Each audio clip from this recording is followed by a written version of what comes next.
ons wil uitdraai, ons het nie 'n 4x4 nie, ons het 2x4, hy ram Duflock, en een van die voorwaardes, as jy na Bali, want ons gaan Boesmans gat of something, het jy high clearance maar 4x4 nodig as jy sleepwa het, en ons het ons na die sleepwa vir Meerkat hier agterhof Pumba. Maar ek kan nou verstaan hoekom, as die inry al klaar so vir 'n high clearance ding is, kan nou maar net ding wat wag vir ons voor. Maar verstaanbaar oor 'n high clearance voertuig. 4x4 sal ons uit maar loop. 3.2 km af, maar onthou, is 3.2 km op. My samevatting oor die ou passie met ons voertuig, die bakkie, 2.5 2x4 Duflock met die sleepwa agter, was hierdie pas meer intimiderend wanneer is die eerste keer wat hy hom afgery het. Nou lyk sommer intimiderend as jy hom begin by die Harnal draai bo. So gaan julle deur die passie vat, nou so op vinnige spoed, maar die kort en lank, daar's 'n rede hoekom hulle sê jy moet 'n 4x4 hê as jy 'n sleepwa vat, want dit gaan meer oor die terugkom gedeelte. Momentum wat jy moet opbou, as hy bietjie natterig is, gaan jy sukkel, 2x4 bakkie gaan nie so lekker werk nie. Maar vat julle die passies, dan kan julle vir julleself besluit. Jy begin hom sommer met 'n lekker ou Harnal draai, en dan as jy daar stop, kan jy sommer so 'n bietjie uitkyk oor die pas. Die pad oor die algemeen, julle sal sien daar die grondoppervlakte is redelik goed, maar weer eens, dis intimiderend as jy nie 'n bergpas ken nie, en jy ry hom met 'n sleepwa, en vir my is dit die eerste keer dat ek so 'n bergpas aandurf met jou af. Ek het vertrou in die bakkie, volle, maar ja, as dit mos jou eerste keer is, dink jy aan baie permutasies en dinge wat jy kan dink of dink gaan gebeur. Maar daar is ander mense wat hom elke dag op en af ry. Soos enigiets, moet jy hom maar gewoon dra. Die beste raad en advies wat Martin, die eienaar, gegee het, was bel ons voor die tyd, vra raad, sê wat jy ry, wat jy sleep, waarmee jy kom, hulle sal vir jou advies gee. Hulle ry hierdie pas elke dag basis uit. So, luister na hulle raad wat hulle gee. Julle kan sien die oppervlakte hierso, met vinnige spoed, is redelik goed, maar daar is holpe en bulte, daar is bulte, die pad is in die middel partykeers weggekalwer van die reën, wat hulle opgevul het. Spoed wat ek hier gehou het, was op daai 20, amper 30, maar ek moes maar rustig ry met die sleepwa agter, so jou druk is maar af. En weer eens, omdat jy nie die pad ken nie, weet jy nie wat om die volgende draai gaan wees nie. En glo my, jy moet maar konsentreer hierso. Gelukkig my co-pilot, hierdie video gevat, en daai twee hande op die stuurwiel, ja, jy druk hom. As gestop het, moes ek maar 'n bietjie ontspanne daaronder. Maar ek sê weer eens, dit gaan meer oor die onkunde van die pad, dit wat jy daar sien, wat dink is helske hoog, maar die ou het mooi gery, as jy hom eers deurgaan en jy dink terug en dink jy, joh, jy sal hom actually weer wil ry net om die view te geniet, maar die keer sonder 'n sleepwa. Maar verseker, jy moet 'n high range voertuig hê, as jy nie 'n bakkie het nie, verseker 'n 4x4. Met 'n sleepwa, want jy gaan maar 'n bietjie sukkel. As jy moet teruggaan met 'n gewone bakkie, hierdie ou het 'n Duflock, miskien 'n nuwe generasie bakkie sal werk. Martin het wel gesê, jy sal hom kan maak, as die Duflock heel pad om uitry. Ek is baie bly dat André, X1 se man, aangebied het om met sy 4x4 Nissan die waar uit te sleep, dat ek baie druk van die skouers af gevat, want ek het maar 'n bietjie onrustig geslaap. Ek ken nie so baie die bakkie nie, ek het hom nou maar 'n jaar, en ek het nog nie so pas aangedurf grondpad gewys, met die bakkie terwyl ek waarsleep nie. Die teruggaan, dit sal ons met die volgende episode wys, maar, so nota aan julle wat wil kom, bel vir Martin. Sê vir hom wat jy ry, wat jy sleep, as jy nie iets sleep nie, sê wat sy voertuig jy het, hoor oor die weer, is die pad nat. Hulle sal vir jou die beste raad en advies gee. En as jy vassit, hulle vra tussen 500 en 2000 om jou boot te vat, met 'n rede.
en so. Hallo Jana.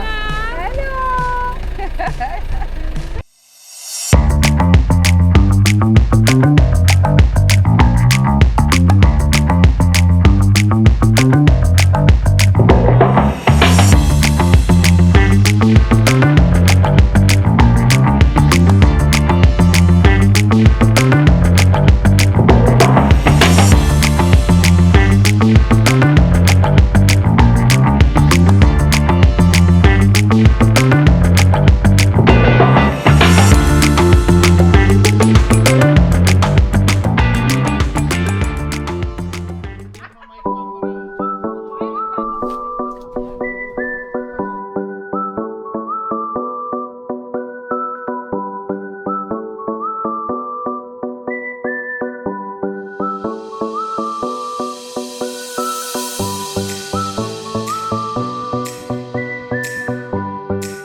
George.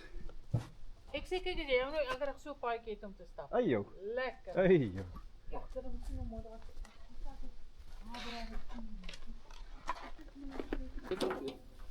George. Just. Rexie.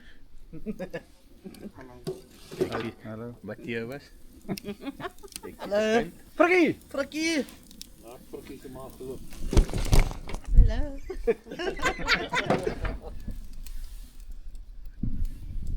Arrivari. Hallo julle. Hallo julle.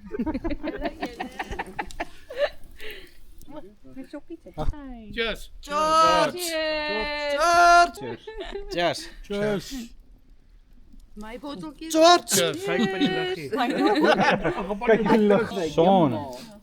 As jy so kom my ou net geso. Het jy bonus gekry of wat? Was maar je broodje zien en maak maar weer volgende. Ja, skielik die botteltjies Met ou borstel sê hy nou. Ja. En nou my weer kry 1.5 liter in hom, hoor. 'n Groot bottel. Waar? Suid-Afrika. Ek het nog nie gesien nie. Waar is dit nou? Wow. Vanaand smaak dit my regtig lekker. Nou wanneer Ek is weet nie, dit dis kom hier dieselfde. Dis waar dit koud is. Ek weet dit smaak lekker. Hy het nog nooit vir my lekker gesmaak nie. Hier kom my met 'n van 'n Kersfeessoet. Wat doen jy nou? Okay. Persentjies. Pizza, dankie. En daai ja. Zaan hulle sinne. Depenees. Salami en pisang en julle is nou oulik. Dis nou fancy van julle. Rara. Mooi maar. Dis nou oulik, dankie julle. Daan het gehelp. Dit moet vanaand gebruik word. Dis 'n voorskot. Jy dit. Dis 'n voorskoot.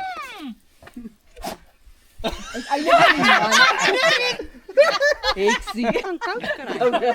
Die vis gaan vars wees. Die beide gaan koud kry. Beautiful. Baie dankie Charles. Ja. Dankie julle. Was dit op nie? Julle moet byt. Daar's 'n What's die bandjie.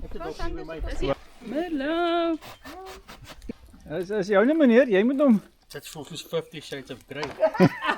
Al die stres. Sy's so brown, wat is dit? Vier is maar nou lekker. Ek gaan nou vanaand net so met die kiet slaap. Voorspoed vir jou. Is baie kort. Kampeksie. Links sit jy op braaitang en regs sit jy op bier en. Ja, Ek is al die lekkerste name. whisky. Merlot. Whisky en Merlot. Ja, whisky 2 is nou nie hierdie. Nee, daar's die so. That's nice. Hulle kom van die Vrystaat af. Hulle is perde boere. Skoutperde boere. En jog feite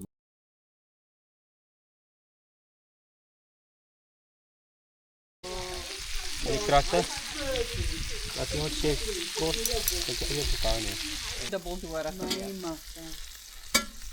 Voel of ek jou lotto gewen het.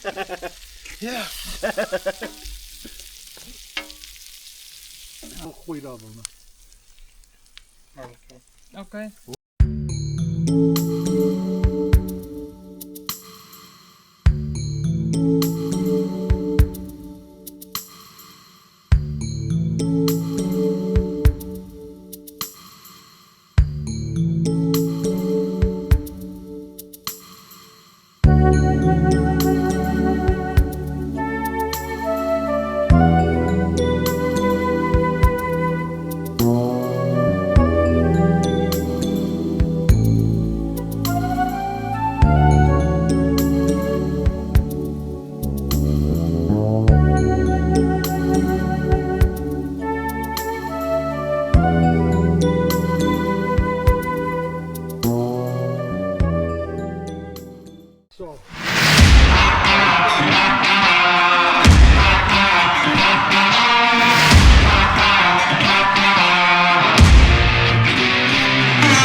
Goed.